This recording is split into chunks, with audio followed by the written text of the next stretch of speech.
Bang Rizal gitu ya, Rizal Fadila, Wakil Ketua TPUA, karena legal standingnya ini sebenarnya adalah di TPUA. Apa yang mereka alami setelah mulai dari mengadukan sampai kemudian tiba-tiba kok dihentikan gitu lah.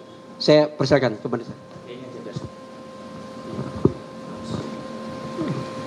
Terima kasih Pak Samsudin dan Bang Hozin, Bapak Ibu yang hadir pada kesempatan ini. Assalamualaikum warahmatullahi wabarakatuh.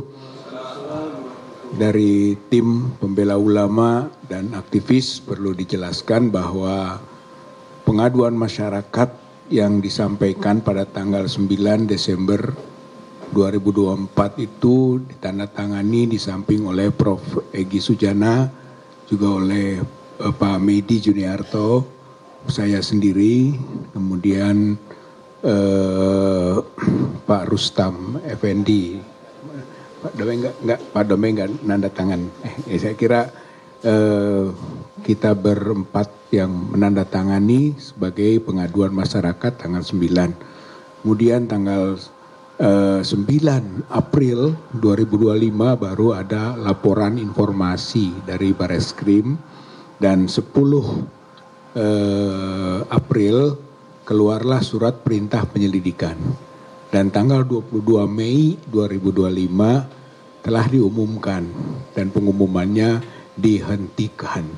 Saya kira ini satu hal yang mengejutkan dari proses-proses yang dilakukan oleh pihak Bareskrim Mabes Polri, karena proseduralnya saya kira tidak seperti itu. Pada ujungnya yang telah dicanangkan yaitu ada gelar perkara yang memutuskan penghentian penyelidikan. Saya kira gelar perkara itu harus melibatkan unsur pengadu, gitu, karena ini adalah Dumas yang kemudian ada surat perintah penyelidikan dan gelar perkara untuk sampai kalimat menghentikan itu harus melibatkan pihak pengadu. Nah, dan ternyata tidak, hanya gelar perkara internal saja yang kemudian dipublikasikan oleh Brigjen Juhandani itu. Saya kira ini yang kita protes.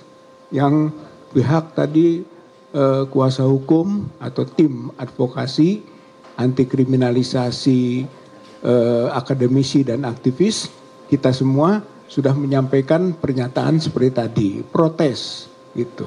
Jadi TPUA itu akan membuat surat pada hari Senin. Ya, insya Allah surat langsung kepada Karo Wasidik, ya, Mabes Polri, ya, untuk meminta sebagaimana disampaikan tadi, yaitu gelar perkara khusus. Karena gelar perkara yang semestinya melibatkan pengadu, termasuk juga ahli atau pihak-pihak lain yang diperlukan, tidak dilakukan.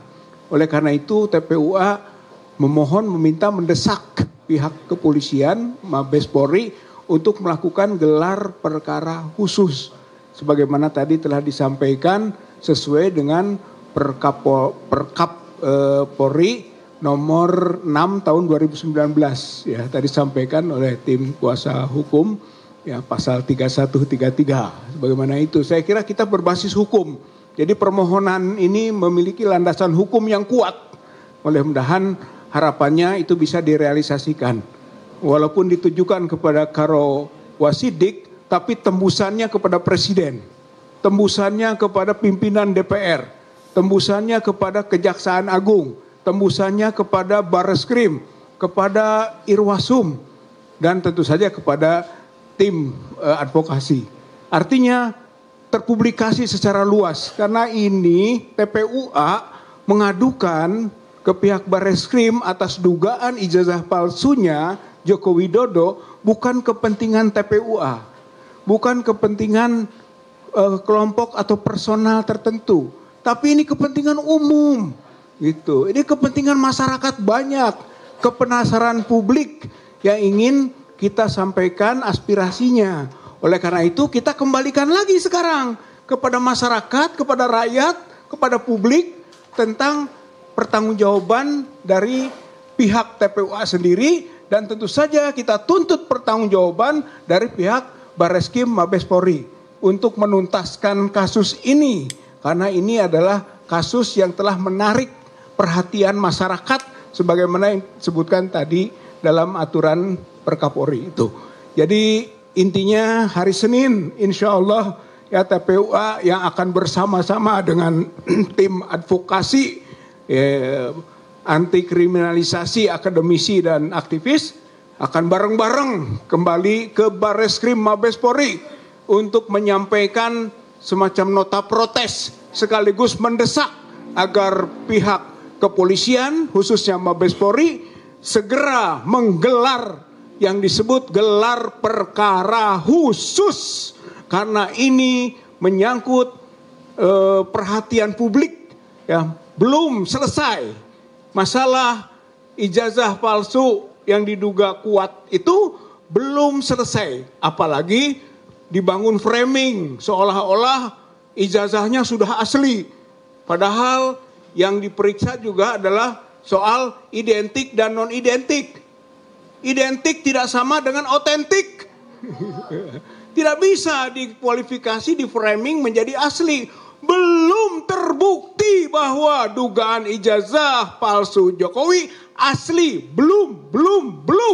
Oleh karena itulah TPUA melanjutkan proses ini sampai tuntas. Sehingga masyarakat, rakyat, bangsa Indonesia puas pada ujungnya tentang bagaimana status ijazah dan juga skripsi dari presiden atau mantan presidennya yang menimbulkan kegaduhan dalam kehidupan berbangsa bernegara. Oleh karena itu TPUA dan tim advokasi berbuat untuk kepentingan publik, untuk kepentingan masyarakat dalam rangka membela kebenaran, kejujuran dan keadilan di negeri Republik Indonesia. Terima kasih. Assalamualaikum warahmatullahi wabarakatuh. Assalamualaikum warahmatullahi wabarakatuh. Jadi teman-teman, suratnya hari Senin ya diserahkan karena ini hari Sabtu. Kalau kita masuk ke hari Sabtu bukan hari kerja. Meskipun ada kejadian, ada tuh surat dulu masuk ke MK kan? Hari libur. Tapi jangan kita ikuti itu. Saya kira ada mungkin pendalaman ya dari Banyani, pendalaman kita. Pendalaman cukup? Atau saya lempar dulu ke publik. Teman-teman rekan-rekan media, ada yang pertanyaan ke ya